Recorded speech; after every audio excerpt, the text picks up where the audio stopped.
성범죄 만약에 입건됐다 하면은 웬만하면 변호사 선임하시고 어쩔 수 없이 내가 혼자 대응을 해야 된다, 또는 내가 이거를 어떤 절차인지 좀 알고 싶다 하는 경우에는 이 튜토리얼 영상 처음 보면은 좀 이해가 잘 안 되실 거예요. 내용이 좀 어렵고 방대하기 때문에 한 2번 정도 잘 보시면 많은 도움이 될 겁니다.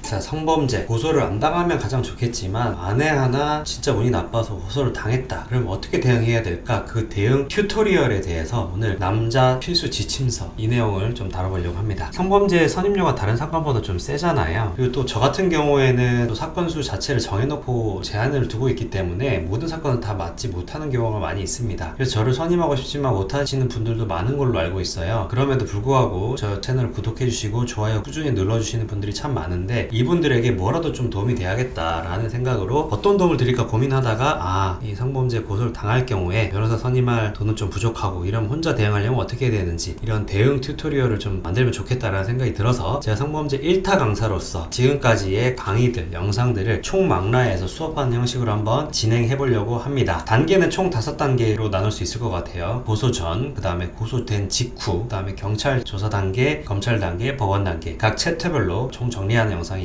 이거 하나로 끝낼 수 있습니다. 아직 고소를 안 당하신 분이라 하더라도 이 영상은 꼭 2번씩은 보는 게 참 좋아요. 어떤 일이 또 생길지 모르기 때문에. 자, 그러면 첫 번째 챕터 1 고소 전, 이때 장문의 카톡이 온다고 그랬죠. 이때 어떻게 대응해야 되는지 먼저 영상으로 정리해 놓은 게 있어요. 그건 뭐냐면 여자들의 무고 공격 욕공필살, 이 영상 자세히 한번 보시고 카드 걸어 드릴 테니까 이때 어떻게 해야 되냐. 첫 번째, 절대 사과하지 마라. 보통은 여자분들이 말을 잘 잤어? 오빵, 뭐래? 뭐 이런 식으로 MG 말투를 쓰던 여자분이 갑자기 어떤 정제된 단어로, 법률적인 단어로 어제 제 의사에 반해서 강제로 스킨십 하셨잖아요. 저는 술에 취해서 반항을 할 수 없는 상황이었는데 왜 그러셨어요? 이런 의사에 반해서 강제로, 뭐 이런 것들은 다 법률적인 단어잖아요. 이런 식으로 나온다? 그러면 절대 하면 안 되는 게 뭐다? 절대 사과는 하시면 안 됩니다. 이런 법률적인 단어를 쓴다는 것 자체가 90% 넘게는 뒤에 변호사가 있는 거예요. 또는 변호사 상담을 받았거나 그냥 대충 맞춰주면 넘어가겠지. 절대 아니라고 제가 말씀드렸죠. 이렇게 사과를 요구하는 이유가 뭐다? 여자 입장에서도 명확한 증거가 없다는 거죠. 또 이럴 때 여자들이 마치 사과를 하면 고소를 안 할 것처럼 이렇게 유도를 한다고 말씀드렸죠. 여기에 넘어가면 된다 안 된다? 절대 안 된다는 겁니다. 이것만 알아도 객관적인 증거 없는 성범죄에서 결정적으로 불리한 증거를 안 남길 수가 있겠죠. 사과를 하면은 그거 자체가 증거가 되니까요. 여기까지 이제 방어하는 거고, 더 나아가서 역공까지 하면 더 좋겠다, 그죠? 역공 방법, 이건 좀 난이도가 있는데 혹시나 기억하는 분들 계실까요? 대답은, 그리고 또 변명은 방어라 그랬고 질문이 공격이라 그랬죠. 역공 방법은 질문을 하라는 겁니다. 여자가 만약에 어제 나 취해서 자고 있었는데 왜 그랬어? 이러면